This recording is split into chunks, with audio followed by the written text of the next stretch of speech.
পাচার করে England, Thailand, Canada বাড়ি বানায় আরামে আছে এখন। কথা বলে ঠিক থাকবে, আরো জোরে বলেন। অথচ আপনার আমার ট্যাক্সের টাকা দিয়া এই টাকাগুলি পাচার করেছে বাংলাদেশ থেকে। কথা বলেন না কেন? দিকে যাব না আমার প্রাণের ভাইরা। খলিফাতুল মুসলিমিন উমরের জুব্বার মধ্যে তালি কয়টা? 17 থেকে 18টা তালি দেওয়া। উনি প্রতি জুমার দিনে এটা দৌত করে শুকাইলে এটা যায় আবার নামাজের আগে পড়ে যায় নামাজ পড়ায় মসজিদে নববীতে। যেরকম সুবহানাল্লাহ। ঠিক তেমনি করে নিয়ম অনুযায়ী উনি জুমার দিন জুব্বাটা দৌত করেছেন। ওই দিনটা ছিল মেঘাচ্ছন্ন, আকাশটা মেঘাচ্ছন্ন ছিল, জুব্বাটা শুকায় নাই। না শুকানোর কারণে উনি 2টা চাদর পরিধান করেছে, একটা নিচে আর একটা গায়ে দিয়া উনি মসজিদের নববীর মিম্বরে গিয়েছে, ওখানে ভাষণ দিবে জনগণের উদ্দেশ্যে।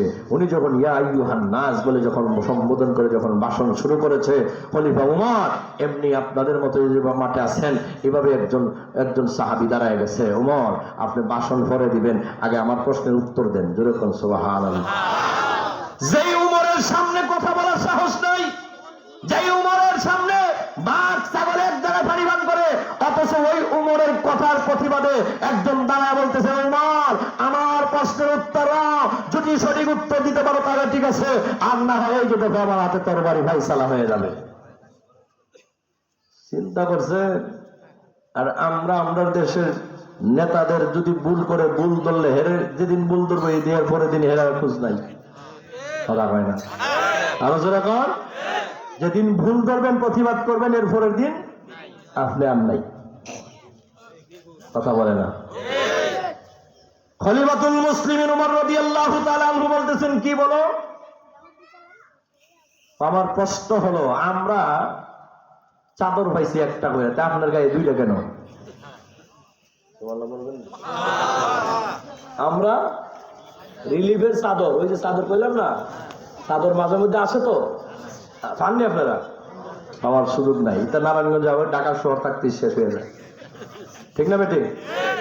খলিফাতুল মুসলিমিন উমরকে বলতেছেন, আমরা পাইছি একটা, আপনি 2টা কেন? আল্লাহু আকবার। চিন্তা করছেন প্রশ্ন কাকে বলে। খলিফা উমর চোখ দিয়ে পানি ছেড়ে কান্না শুরু করে দিয়েছে।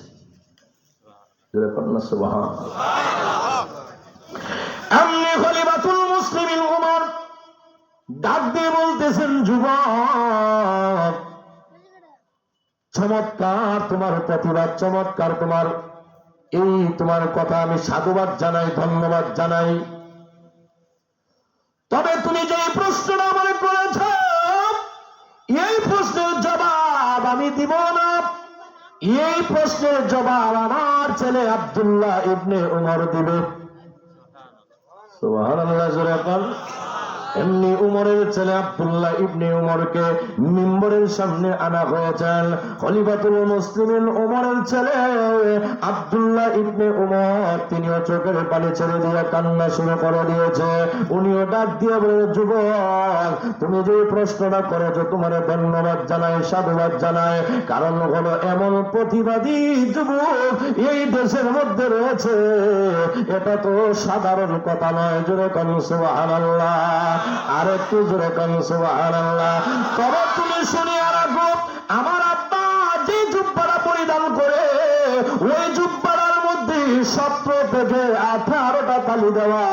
প্রতি জুমার দিন আমার আব্বার ওই জুব্বাটা দৌত করা হয়। দৌত করার পরে শুকানোর পরে জুব্বাটা পরিধান করে আমার আব্বা নামাজ পড়াইতে আসেন। আজকে তীর্থে মনে করেছেন জুব্বাটা দৌত করার পরে ওই আকাশটা মেঘাচ্ছন্ন থাকার কারণে জুব্বাটা শুকায় না।